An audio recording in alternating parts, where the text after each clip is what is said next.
Selamat datang di pembahasan kita kali ini. Pernah kepikiran nggak sih, apa sebetulnya arti jadi versi diri yang lebih baik? Nah, dalam iman Kristen, perjalanan ini punya nama khusus, doktrin pengudusan. Hari ini, kita bakal bedah konsep ini, tapi bukan sebagai setumpuk aturan yang kaku ya, melainkan sebagai sebuah petualangan transformasi yang dinamis. Iya, betul banget. Sebelum kita pusing dengan istilah-istilah teologi yang berat, yuk kita mulai dari pertanyaan yang paling dasar, yang paling manusiawi. Apa sih artinya berubah jadi lebih baik? Dan apa sebetulnya makna dari kata kudus itu? Oke, pertama-tama kita bongkar dulu satu miskonsepsi besar. Kekudusan itu bukan sekedar soal aturan. Seringkali kan kita mikirnya ini cuma soal jangan ini, jangan itu. Padahal aslinya jauh lebih dalam dari itu. Ini soal memulihkan sesuatu yang hilang, yaitu gambar Allah di dalam diri kita. Itu dia tujuan utamanya. Dan jangan salah, ini bukan hal sepele, urgensinya tinggi banget. Ada ayat di kitab Ibrani yang ngomong langsung ke intinya. Tanpa kekudusan, tidak seorang pun akan melihat Tuhan. Wow kan? Ini langsung menempatkan kekudusan bukan sekedar pilihan gaya hidup, tapi sebagai sesuatu yang, esensial. Jadi, pengudusan itu apa sih? Nah, dalam bahasa Yunaninya, katanya itu hagiasmos. Yang keren dari kata ini tuh maknanya ada dua lapis. Pertama, artinya dipisahkan atau dikhususkan buat Tuhan. Tapi yang kedua, artinya juga ikut ambil bagian dalam karakter kudus Tuhan itu sendiri. Jadi, ini soal perubahan status sekaligus transformasi natur kita. Dua-duanya jalan bareng. Terus gimana prosesnya? Nah, ini yang menarik. Para teolog nggak melihat ini sebagai satu kejadian, boom, selesai gitu, tapi sebagai sebuah perjalanan yang punya 3 tahap yang jelas, dan ketiganya ini saling nyambung. Biar gampang, kita pakai analogi lari ya. Ada pengudusan definitif, ini garis startnya. Terus ada pengudusan progresif, nah ini jalur lombanya. Dan terakhir ada pengudusan final, ini garis finishnya. Kerangka ini benar-benar ngasih kita peta yang jelas banget buat memahami seluruh prosesnya. Oke, kita mulai dari garis start, pengudusan definitif. Ini tuh momen yang terjadi sekali untuk selamanya, pas seseorang percaya. Di mata Tuhan, secara hukum, orang itu langsung dinyatakan kudus. Bukan karena apa yang mereka lakuin ya, tapi murni karena persatuan mereka dengan Kristus. Statusnya langsung berubah total. Lanjut ke jalur lombanya, pengudusan progresif. Nah, ini dia, bagian yang berjalan seumur hidup. Disinilah kita belajar untuk jadi kenyataan, sesuai dengan status baru kita tadi. Ini proses yang penuh jatuh bangun, transformasi yang gak berhenti-henti, dipicu oleh anugerah Tuhan, tapi juga butuh partisipasi aktif dari kita. Dan akhirnya, garis finish. Tahap ketiga ini namanya pengudusan final, atau sering disebut juga glorifikasi. Inilah tujuan akhirnya.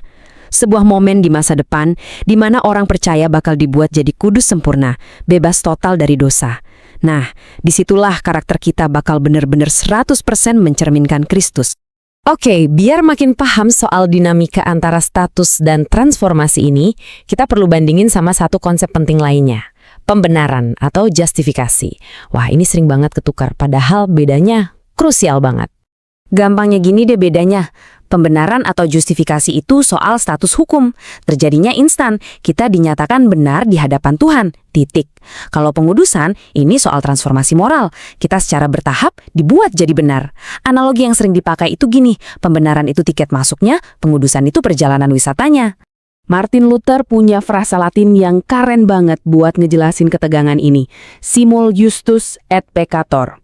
Artinya, pada saat yang sama benar sekaligus berdosa. Ini benar-benar nangkap realita orang percaya kan? Status kita di hadapan Tuhan udah benar, udah kudus. Tapi dalam pengalaman sehari-hari, kita masih aja berantem sama dosa. Pertanyaan logis berikutnya kan, oke, terus siapa yang jadi pemandu di perjalanan ini? Siapa sumber kekuatannya? Apa ini semacam project self-improvement spiritual yang kita kerjain sendiri? Jawabannya jelas, bukan. Sama sekali bukan. Dan ini poin super penting. Kata seorang teolog, John Owen, roh adalah penyebab efisien dari pengudusan. Maksudnya apa? Maksudnya, ini bukan soal kita yang berusaha lebih keras. Ini adalah karya Roh Kudus di dalam diri kita. Dialah agen utamanya. Terus, hasil nyata dari kerjaan Roh Kudus ini kayak gimana? Alkitab menggambarkannya dengan indah banget, yaitu sebagai buah roh. Nah, perhatiin ya, ini bukan daftar tugas atau perbuatan baik. Ini adalah kualitas karakter yang numbuh secara organik dari dalam. Kayak buah di pohon, ada kasih, sukacita, damai sejahtera. Inilah bukti transformasi yang sejati. Oke, dasar-dasarnya udah dapat ya, tapi makin menarik lagi kalau kita lihat gimana berbagai tradisi Kristen memahami detail perjalanannya. Ternyata ada beberapa peta yang agak beda ya, dengan penekanan yang unik. Yuk kita intip 4 pandangan utama. Pertama, ada pandangan Reformed. Tradisi ini benar-benar menekankan kalau pengudusan itu perjuangan seumur hidup. Ada perang batin terus-terusan antara natur lama dan baru. Dan kesempurnaan total nggak bakal tercapai sebelum kita meninggal. Jadi bagi mereka, ini tuh maraton yang penuh pergumulan sampai ke garis finish. Kedua, pandangan Wesleyan. Nah, John Wesley ini punya ide yang waktu itu dianggap cukup radikal, yaitu pengudusan sempurna. Tapi penting dicatat nih, ini bukan berarti jadi manusia super tanpa salah ya. Maksudnya adalah adanya potensi untuk dimurnikan dari dosa yang disengaja dan bisa mencapai level sempurna dalam hal kasih ke Tuhan dan sesama selama kita masih hidup. Ketiga, kita lihat pandangan Katolik. Dalam teologi Katolik, pembenaran dan pengudusan itu nggak dipisahin secara tegas. Keduanya dilihat sebagai satu proses transformasi yang sama. Proses ini terjadi lewat anugerah yang terus-menerus dicurahkan atau gratia infusa, yang diterima melalui sakramen. Dan yang keempat, pandangan yang menurut saya indah banget dari tradisi Ortodoks Timur. Konsepnya namanya teosis. Ini gagasan tentang menjadi makin serupa dengan Tuhan. Catat ya, bukan menjadi Tuhan, tapi berpartisipasi dalam natur ilahinya. Ini adalah perjalanan penyatuan dengan Tuhan yang transformatif. Ada kutipan dari seorang bapak gereja namanya Athanasius yang benar-benar merangkum tujuan akhir dari teosis dan bahkan seluruh perjalanan ini. Dia bilang, Tuhan menjadi manusia agar manusia dapat menjadi seperti Tuhan. Ini bisa dibilang puncak transformasi yang paling tinggi yang bisa kita bayangkan. Oke, kita udah jalan-jalan, lihat berbagai peta dan tahapan. Sekarang, pertanyaan puncaknya. Emang kenapa sih ini semua penting?